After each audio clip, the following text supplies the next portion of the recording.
त्रिकूट नाम का एक पर्वत था और उस पर एक हाथी रहता था अपने परिवार के साथ।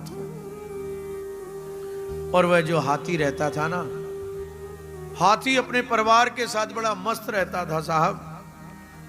एक दिन वह हाथी जो है सरोवर में जल लेने के लिए गया। जैसे जल लेने के लिए वह हाथी गया, उसने जल भी पिया है। उसके साथ में उसकी परिवार भी था, पत्नी भी थी, बच्चे भी थे।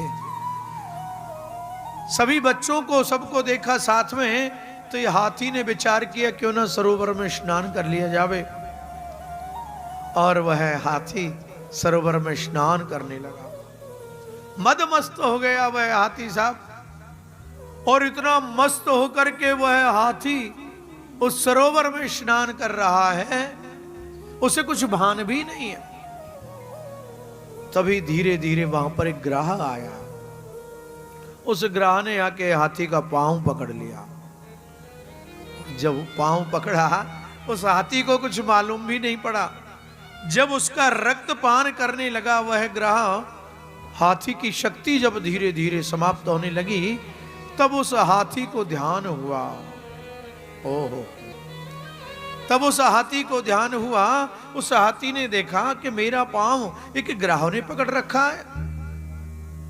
तो प्रभु प्रेमियों, वह गजेंद्र उस ग्राहक से अपने पैर को छुड़ाने का प्रयत्न करने लगा, लेकिन बहुत सा प्रयत्न किया, वह गज अपने पांव को उस हाथी से नहीं छुड़ा पाया। वह रुदन करने लगा, मुझे बचाओ, मुझे बचाओ, मुझे बचाओ। लेकिन फिर भी कौन रक्षा करे। इसकी पत्नी आई, पत्नियों ने सूंड में सूंड लगा करके और इसे खींचना चाहा, लेकिन कुछ दूर तक तो खींच करके लामे जल से बाहर, लेकिन फिर जल में चला जाए। यहां पर सुबह से जब संध्या हो गई, पूरा दिन निकल गया, रात्रि निकल गई, जब ये इस गजेंद्र की रक्षा नहीं कर पाए ना, सब लौट गए, अपने अपने घर के लिए लौट गए। ये गजेंद्र बड़ा उदास हो गया, अब मैं बचने वाला नहीं हूं। इस गजेंद्र का और उस ग्राहक का 1000 वर्ष तक यहां पर युद्ध हुआ, ऐसा वैसा बताया। 1000 वर्ष तक जब इनका युद्ध हुआ, अब तो ये ग्राहक खींच करके ले गया। इस हाथी ने क्या किया, एक कमल इसके सूंड में आ गया और कमल अपने सूंड के ऊपर करके और ये भगवान को पुकारने लगा, कहने लगा, हे गोविंद, नमामि मे ज्ञातया तुरम गजः कुतः करण्य प्रभभल्ति मोचितुम।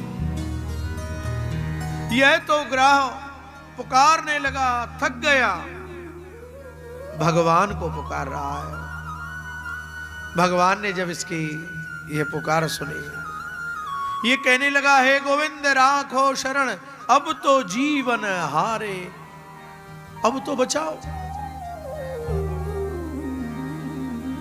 और ग्राहक कहता है, गोविंद, हे गोविंद राखो शरण, हे गोविंद राखो शरण, हे गोविंद राखो शरण, हे गोविंद राखो शरण, अब तो जीवन हारे, गोविंद राखो शरण, अब तो जीवन हारे। निर्पीवन है तु गयो, निर्पीवन है तु गयो, निर्पीवन है तु गयो, निर्पीवन है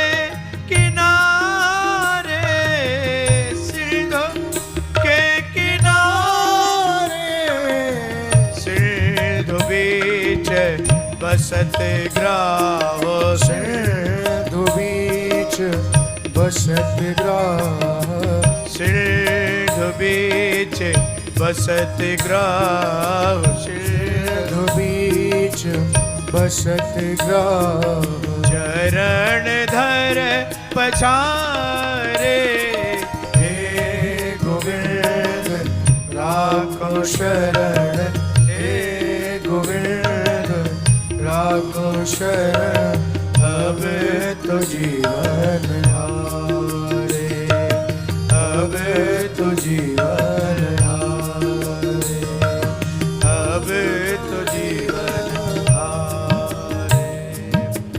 ये पुकारने लगा,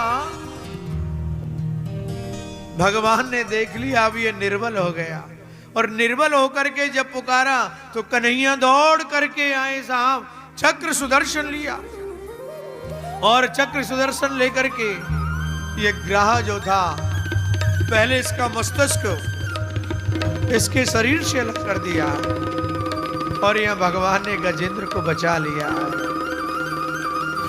बोलो कृष्ण कन्हैया लाल की जय बोलो भक्तवत्सल भगवान की जय। भगवान ने यहां बचा लिया, इस गजेंद्र को बचा लिया।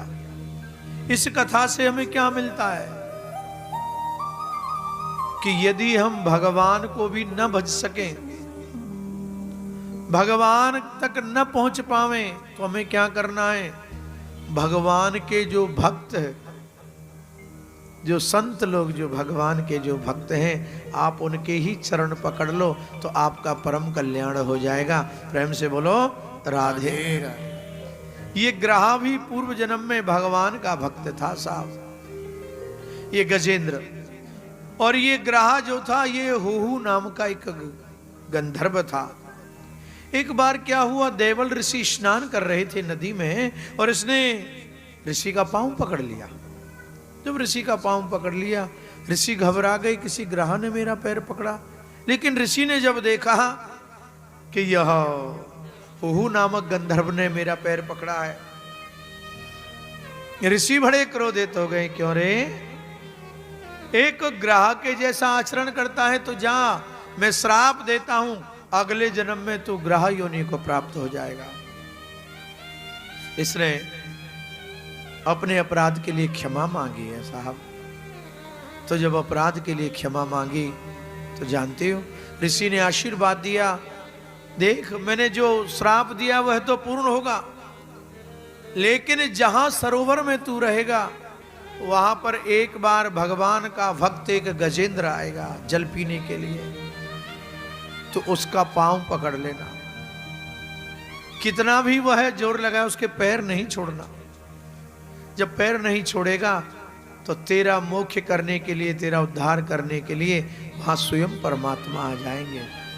तो महाराज यहाँ पर परमात्मा इसका उद्धार करने के लिए यहाँ स्वयं आए हैं। प्रेम से बोलो राधे राधे। यहाँ ये जो गजेंद्र जो था, यह गजेंद्र द्रविड़ प्रांत के पांडे देश का इंद्रद्युम्न नाम का राजा था। तो एक बार